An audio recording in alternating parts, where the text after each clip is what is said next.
ಆಗ ಬೆಂಗಳೂರು ನೋಡಿದಾಗ ಬೆಂಗಳೂರು ಇದು ಕರ್ನಾಟಕದ ರಾಜಧಾನಿ ಬೆಂಗಳೂರು ಅಂತ ಅನ್ನಿಸ್ತಿರ್ಲಿಲ್ಲ. ಎಲ್ಲ ತಮಿಳುಮಯ, ತಮಿಳು ಪೋಸ್ಟು, ತಮಿಳು, ಎಲ್ಲಿ ನೋಡ್ರು ತಮಿಳು ತಮಿಳು ತಮಿಳು. ಎಲ್ಲ DMK ADMK ಬಾವುಟಗಳು 100 ಅಡಿ ಕಂಬದಲ್ಲಿ ಹಾರಾಡ್ತಿದ್ದಂಥ ಬೆಂಗಳೂರಲ್ಲಿ. ಬೆಂಗಳೂರಿನ ಗಾಂಧಿನಗರ ಶ್ರೀರಾಮ್ಪುರದಲ್ಲಿ ಆ ಶ್ರೀರಾಮ್ಪುರ ದೇವಿ ಮತ್ತು ಇನ್ನೊಂದು ಥಿಯೇಟ್ರು ಇದು ಅಲ್ಲಿ ರಸ್ತೆಯಲ್ಲಿ ಹೋಗುವಾಗ ಯಾರಾದರೂ ಕನ್ನಡ ಮಾತಾಡಿದ್ರೆ ಮುಖದ ಮೇಲೆ ಒಂದು ಕುರ್ಪು ಅಂತ ಹಾಕೋರು ಕನ್ನಡ ಮಾತಾಡಿದ್ದಕ್ಕೆ. ಇಡೀ ಬೆಂಗಳೂರಿನ ತಮಿಳು ರೌಡಿಗಳ ಅಡ್ಡವೇ ಅದಾಗಿತ್ತು ಶ್ರೀರಾಮ್ಪುರ. ಅಲ್ಲಿ ಕನ್ನಡ ಮಾತಾಡಿದ್ರೆ ರೇಜರಲ್ಲಿ ಒಂದು ಕುರುಪು ಹಾಕೋರು. ಯಾರಾದರೂ ಕನ್ನಡದಲ್ಲಿ ಏನಾದರೂ ಸ್ಲೋಗನ್ ಬರ್ಕೊಂಡು ಆಟೋ ತೊಗೊಬಂದರೆ ಆಟೋ ಚಾವಣಿ ಕುಯ್ಯೋರು, ವಾಪಸ್ ಕಳಿಸ್ತಿರ್ಲಿಲ್ಲ ಆಟೋನ. ಅಷ್ಟು ದಾಂಧಲೆ ಮಾಡೋರು, ಅಷ್ಟು ಗಲ್ಭೆ ಮಾಡೋರು ತಮಿಳರು, ಗೊತ್ತಾಯ್ತಾ. ಇದೆಲ್ಲ ನನ್ನ ಮೇಲೆ, ನಾನು ಮೊದಲಿಂದ ರಾಜ್ಕುಮಾರ್ ಸಿನಿಮಾ ಅಂದರೆ ಭಾರಿ ಪಂಚಪ್ರಾಣ ನನಗೆ. ರಾಜ್ಕುಮಾರ್, ಕುವೆಂಪು ಪದ್ಯಗಳು ಅಂದರೆ ಭಾರಿ ನನಗೆ ಇಷ್ಟ. ಆಗ್ಲಿಂದಲೂ ನನಗೆ ಕನ್ನಡದ ಕಾಳಜಿ ಇತ್ತು. ಹಾಗೆ ಬಂದೆ ಬೆಂಗಳೂರಿಗೆ. ನನ್ನ ಸಂಬಂಧಿಕರ ಮನೇಲಿ ಇಲ್ಲಿ ಹುಡುಕೊಂಡೆ. ಯಾಕೋ ಅವ್ರ ಮನೆಯಲ್ಲಿ ನನಗೆ ಸರಿ ಅನ್ನಿಸ್ಲಿಲ್ಲ, ಬೇಡ ಅಂಥೇಳಿ ಇಲ್ಲಿ ಮಡಿವಾಳದ ಹತ್ರ ಇಲ್ಲೊಂದು ಕೆಲಸಕ್ಕೆ ಸೇರಿಕೊಂಡೆ.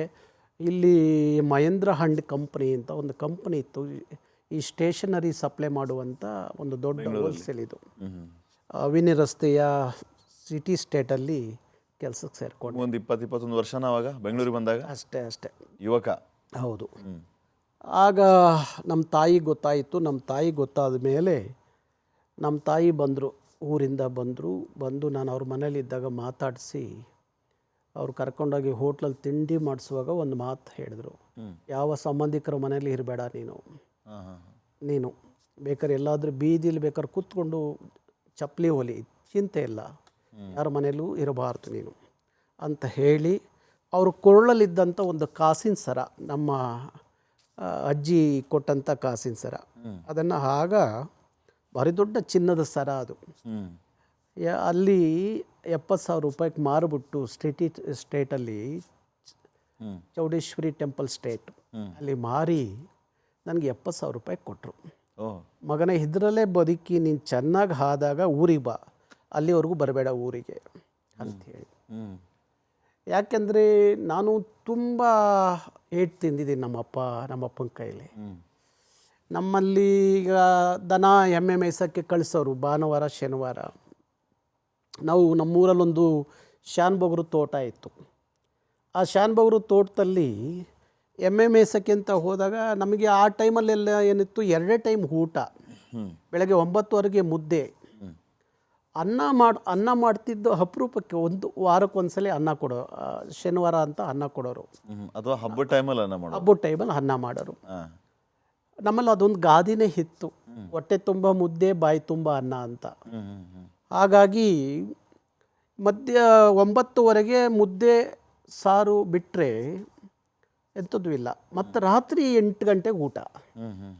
ಮಧ್ಯಾಹ್ನ ಹಿಂಗೆ ಎಮ್ಮೆ ಮೇಯಿಸ್ತಾ ಇದ್ದೆ, ಅವ್ರ ತೋಟದಿಂದ ಒಂದು ತೆಂಗಿನಕಾಯಿ ಒಣಗಿದ್ದು ಕೆಳಗಡೆ ಬಿತ್ತು. ಅದನ್ನು ಹೊಡೆದು ತಿಂದುಬಿಟ್ಟೆ.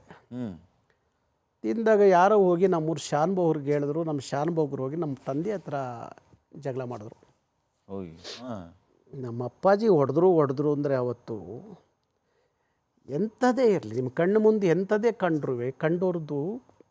ಕಂಡೋರ ಆಸ್ತಿ ಪಾಷಾಣಕ್ಕೆ ಸಮಾನ, ಅಂದರೆ ವಿಷಕ್ಕೆ ಸಮಾನ ಅಂತ ಹೇಳೋರು ನಮ್ಮ ಅಪ್ಪಾಜಿ. ಮುಟ್ಟಬಾರ್ದು ಮಗನೇ ಅಂತ ಸಿಕ್ಕಾಪಟ್ಟೆ ಹೊಡೆದು ಇದು ಮಾಡಿದರು. ಹಾಗಾಗಿ ನನಗೆ ನಮ್ಮಮ್ಮ ಯಾವಾಗಲೂ ಹೇಳೋರು, ನಿಮ್ಮ ಅಪ್ಪಾಜಿಗೆ ಆಗಾಗ ಬಂದು ಅವ್ರಿವ್ರು ದೂರ ಹೇಳಾರಲ್ಲಪ್ಪ ನೀನು ಮಾಡೋ ಈ ಕೆಲಸಕ್ಕೆ. ಅವರೆಲ್ಲ ಒಂದು ದಿವಸ ನಿನ್ನ ನಾರಾಯಣಗೌಡ್ರ ಮಗ ಹೇಗಿದ್ದಾನೆ ನೋಡಬೇಕು ಅಂತ ನೋಡೋಕ್ಕೆ ಬರಬೇಕು ನಮ್ಮ ಮನೆಗೆ, ಹಂಗಾಗೋವರೆಗೂ ಬರಬೇಡ ಮಗನೇ ಅಂತ ಹೇಳಿ 70,000 ಕೊಟ್ಬಿಟ್ಟು ಹೋದರು. ಆಗ ನಾನು ಸೈಕಲ್ಲು, ಈ ಡಬಲ್ ಕ್ಯಾರಿಯರ್ ಅಂತ ಸೈಕಲ್ಲು ತಗೊಂಡು ಸ್ಟೇಷನರಿನ, ನಾನು ಅಲ್ಲಿ ಕೆಲಸ ಬಿಟ್ಟೆ, ಸ್ಟೇಷನರಿ ತೊಗೊಳ್ಳೋದು, ಅಲ್ಲೇ ನನಗೆ ಪರಿಚಯ ಆಗಿದ್ದರೆ ಹೆಂಗಾದ್ರೂ ತೊಗೊಳ್ಳೋದು, ಇಡೀ ಬೆಂಗಳೂರು ಸುತ್ತೋದು, ಸೈಕಲ್ ಹೊಡೆಯೋದು ಎಲ್ಲ ಹೋಲ್ಸೇಲ್ ತೊಗೊಂಡು ರೀಟೇಲ್ ರೈಟಿಗೆ. ನಿಮ್ಮ ತಾಯಿಯವರು 70,000 ಕೊಟ್ಟ ಮೇಲೆ ನೀವು ಮಹೀಂದ್ರ ಇಟ್ಬಿಟ್ಟೆ. ಸ್ಟಾರ್ಟ್ ಮಾಡಿದೆ. ಚೆನ್ನಾಗಿ ಸಂಪಾದನೆ ಮಾಡಿದೆ. ಹ್ಮ್ ಸಂಪಾದನೆ ಮಾಡಿದೆ. ಅದಾದಮೇಲೆ ನನಗೆ ನಮ್ಮ ಆದಿಚುಂಚನಗಿರಿ ಶ್ರೀಗಳನ್ನ ಒಂದು ಸಲ ಭೇಟಿ ಮಾಡಬೇಕು, ಬಾಲಗಂಗಾಧರನಾಥ ಸ್ವಾಮೀಜಿ ಅಂತ ಹೋದೆ. ಹೋದಾಗ ಅವರು ಹೇಳಿದ್ರು, ನೀನು ಒಂದು ಆಡಿಯೋ ಕಂಪ್ನಿ ಹ್ಯಾಕ್ ಮಾಡಬಾರ್ದು ನೀನು ಹಾಂ ಅಂದರು. ಅವ್ರದ್ದು ಒಂದಷ್ಟು ಹಾಡುಗಳನ್ನು ಬರೆಸಿಟ್ಕೊಂಡಿದ್ರು ಅವರು ದೊಡ್ಡರಂಗೇಗೌಡರ ಜೊತೆಯಲ್ಲಿ. ಆಗ ಅದನ್ನು ಮಾಡ್ಬೋದಲ್ಲ ಅಂತ ಅಂದರು. ಆಯಿತು ನೋಡೋಣ ಸ್ವಾಮೀಜಿ ಅಂತ ಹೇಳಿದೆ. ಒಂದು ದಿವಸ ರಾಜ್ಕುಮಾರ್ ಅವ್ರಿಗೆ ದಾದಾಪಾಲ್ಕಿ ಪ್ರಶಸ್ತಿ ಬಂದಿತ್ತು. ಕುಣಗಲಲ್ಲಿ ಒಂದು ದೊಡ್ಡ ಕಾರ್ಯಕ್ರಮ. ಅಲ್ಲಿ ಒಬ್ಬ ತೀರ್ಥಹಳ್ಳಿಯವರು ಕಾಹಿ ರಾಧಾಕೃಷ್ಣ ಅಂತ ಹೇಳಿ ಒಬ್ಬರು ಗಮಕಿ, ಈ ಕುವೆಂಪು ರಾಮಾಯಣ ದರ್ಶನನ ಭಾರಿ ನಿರ್ಗಳವಾಗಿ ನಿರಾಳವಾಗಿ ಹೇಳೋರು. ನನಗೆ ಅವ್ರ ಪರಿಚಯ ಆಗಿತ್ತು. ರಾಜ್ಕುಮಾರ್ ಅವರ ಅವತ್ತು ಕಾರ್ಯಕ್ರಮದಲ್ಲಿ ಯಾರು ಪ್ರಾರ್ಥನೆ ಹಾಡಕ್ಕೆ ಬಂದಿದ್ದು, ಆಡಬೇಕಾದವರು ಬಂದಿರಲಿಲ್ಲ.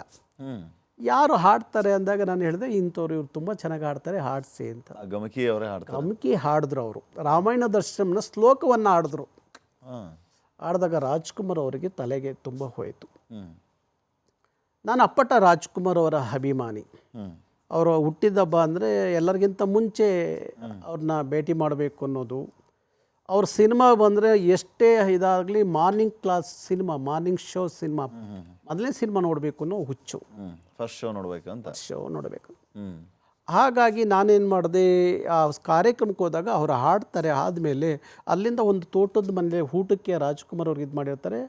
ಅವರು ನೀವು ಬನ್ನಿ ಅಂತ ಹೇಳಿ ಕರ್ಕೊಂಬಂದಾಗ ಆ ತೋಟದ ಮೇಲೆ ಊಟ ಮಾಡ್ತಾ ಕೂತಿರುವಾಗ ಮತ್ತೆ ನೀನು ಹಾಡ್ದೆಲ್ಲ ಮತ್ತೆ ಇನ್ನೊಂದ್ಸಲಿ ಹಾಡ್ತೀಯಾ ಅಂತ ಕೇಳ್ತಾರೆ ಅವ್ರನ್ನ, ಗಮಕಿಯವ್ರನ್ನ. ಅವ್ರ ಹೆಸರೇನು? ಕೃಷ್ಣ, ಕಾಹಿ ರಾಧಾಕೃಷ್ಣ ಅಂತ. ಕಾಹಿ ರಾಧಾಕೃಷ್ಣ. ತೀರ್ಥಹಳ್ಳಿ ಅವ್ರು, ಮೂಲತಃ ತೀರ್ಥಹಳ್ಳಿ, ಅಪ್ಪಟ ಕುವೆಂಪು ಅಭಿಮಾನಿ. ಹಾಡ್ತಾರೆ.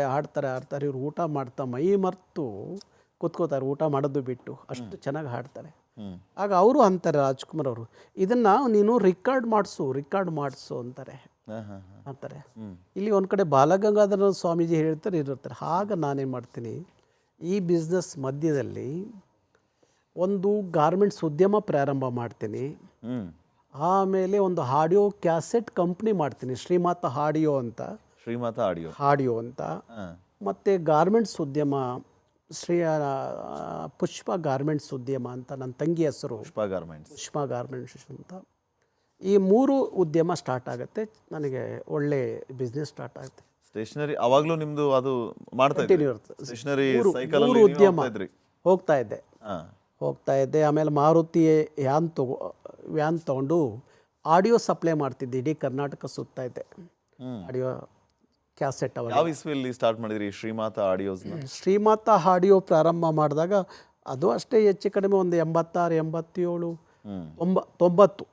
90 ಹತ್ತತ್ರ ಆ ಇಸ್ಪಿಗಳು ಸ್ವಲ್ಪ. No problem. ಅದ್ರ ಕೆಲಸ ಏನು ಗೌಡ್ರೆ, ಶ್ರೀಮಾತ ಆಡಿಯೋಸ್ ಕೆಲಸ ಅಲ್ಲಿ ಏನು ಮಾಡ್ತಾರೆ? ಅಂದರೆ ನಾವು ಸಾಹಿತ್ಯ ಬರೆಸ್ತಾ ಇದ್ದು, ಇಲ್ಲ ಮೂಲ ಜನಪದ ಕಲಾವಿದರನ್ನ ಕರ್ಕೊಂಬಂದು ಸ್ಟುಡಿಯೋದಲ್ಲಿ ರಿಕಾರ್ಡ್ ಮಾಡಿ ಅದನ್ನ ಆಡಿಯೋ ಕ್ಯಾಸೆಟ್, ಆಗ ಕ್ಯಾಸೆಟ್ ಲೋಕ, ಅದ್ಭುತವಾದ ಕ್ಯಾಸೆಟ್ ಲೋಕ. ಆ ಕ್ಯಾಸೆಟ್ಗಳನ್ನ ಮಾಡಿ ಅದನ್ನ ಎಲ್ಲ ಕ್ಯಾಸೆಟ್ ಅಂಗಡಿಗಳಿಗೆ, ಕರ್ನಾಟಕದ ಕ್ಯಾಸೆಟ್ ಅಂಗಡಿಗಳಿಗೆ ಸಪ್ಲೈ ಮಾಡ್ತಿದ್ರಿ. ಆಗ 13 ರೂಪಾಯಿಯಿಂದ ಸ್ಟಾರ್ಟ್ ಆಯಿತು ಒಂದು ಕ್ಯಾಸೆಟ್ಟು. ಆಮೇಲೆ 20 ರೂಪಾಯಿ, 21 ರೂಪಾಯಿವರೆಗೂ ಮಾರ್ತಾಯಿದ್ದೆ. ಹಾಗೆ ಕ್ಯಾಸೆಟ್ ಮಾಡ್ತಾ ಒಳ್ಳೆ ಸಂಪಾದನೆ ಮಾಡಿದೆ. ಆಗ ನಾನು ಒಂದು ಮಾರುತಿ ಹೊಸ ವ್ಯಾನ್ ತೊಗೊಂಡು 3/4 kg ಗೋಲ್ಡ್ ಹಾಕ್ಕೊಂಡು ಆಗ ಊರಿಗೋದೆ. ಯಾರ್ಯಾರು ನಮ್ಮ ಅಪ್ಪಾಜಿ ಹತ್ರ ನನ್ನ ಮೇಲೆ ಚಾಡಿ ಹೇಳ್ತಿದ್ರಲ್ಲ, ಅವರೆಲ್ಲ ಬಂದು ಕೂತಿದ್ರು ಅವತ್ತು ನೋಡಲಿಕ್ಕೆ. ಹಾಗೆ ಅಲ್ಲಿಂದ ಊರು ಸಂಪರ್ಕ ಪ್ರಾರಂಭ ಆಯಿತು. ಅದಾದ ಮೇಲೆ ನಾನು ಇದೆಲ್ಲ ಬಿಸ್ನೆಸ್ ಒಂದು ಕಡೆ ನಡೀತಾ ಇತ್ತು. ಒಂದಷ್ಟು ಸಂಪಾದನೆ ಮಾಡಿದೆ. ಊರಲ್ಲಿ ಮೊದಲು ಹೋಗಿ 15 ಎಕರೆ ಜಮೀನು ಮಾಡಿದೆ ಊರಲ್ಲಿ, ತೋಟ.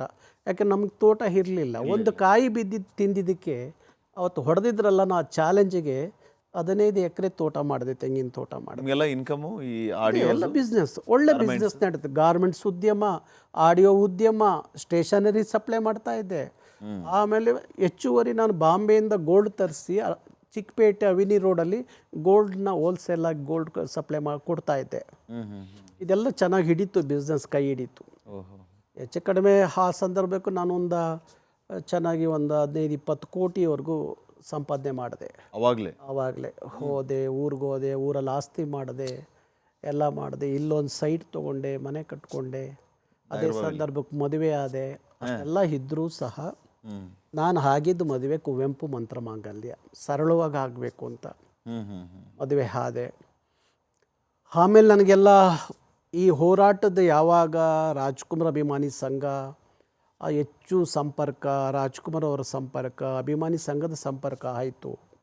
ಆಗ ನಾನೇನು ಮಾಡಿದೆ, ಒಂದೊಂದೇ ಉದ್ಯಮವನ್ನು ನಮ್ಮ ಬೇರೆಯವರಿಗೆ ವಹಿಸ್ಬಿಟ್ಟು ನಾನು ಇದರಲ್ಲಿ ಜಾಸ್ತಿ ಅಭಿಮಾನಿ ಸಂಘದಲ್ಲಿ ಹೋರಾಟದಲ್ಲಿ ಚಳವಳಿಯಲ್ಲಿ ಪ್ರಾರಂಭ ಮಾಡೋಕ್ಕೆ ಶುರುವಾಯಿತು. ಹೀಗೆ ಮಾಡ್ತಾ ಮಾಡ್ತಾ ಹೋದ. ಆಗಾಗ ರಾಜ್ಕುಮಾರ್ ಕುಟುಂಬದಿಂದ ಒಂದು ಸ್ಟೇಟ್ಮೆಂಟ್ ಬರೋದು. ಏನಾದರೂ ಈ ಹೋರಾಟದಲ್ಲಿ ಒಂದು ಸಣ್ಣ ಘಟನೆ ಆದ್ರೂ ರಾಜ್ಕುಮಾರ್ ಕುಟುಂಬ, ಚಿನ್ನೇಗೌಡರು ಇಲ್ಲ ಪಾರ್ವತಮ್ಮನವರು ಒಂದು ಸ್ಟೇಟ್ಮೆಂಟ್ ಹಾಕ್ಬಿಡೋರು ಪತ್ರಿಕೆಗೆ, ಈ ಅಭಿಮಾನಿ ಸಂಘಕ್ಕೂ ನಮಗೂ ಸಂಬಂಧ ಇಲ್ಲ ಅಂತ. ಅಂದರೆ ಅವು ಗಲಾಟಿನಾರ ಆದರೆ ಆಗುತ್ತೇನೋ ಅಡ್ವಾನ್ಸ್ ಹಿಂದಿನ ದಿವಸನೇ ಹಾಕ್ಬಿಡೋರು. ಆಗ ಆ ಚಳುವಳಿ ಅಲ್ಲೇ ಕುಸ್ತು ಹೋಗೋದು, ಸಂಬಂಧ ಇಲ್ಲ ಅಂತ ಹೇಳ್ಬಿಡೋರು.